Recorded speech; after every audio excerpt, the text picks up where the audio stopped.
It used to be a time where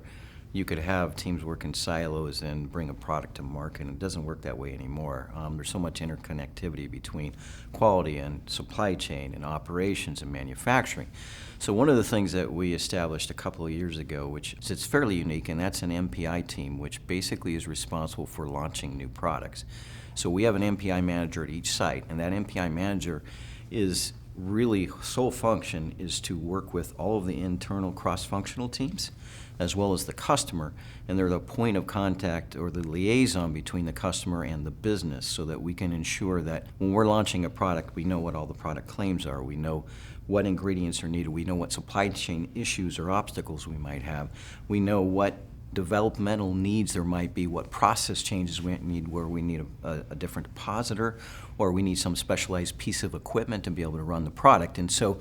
their whole goal is to make sure that that linkage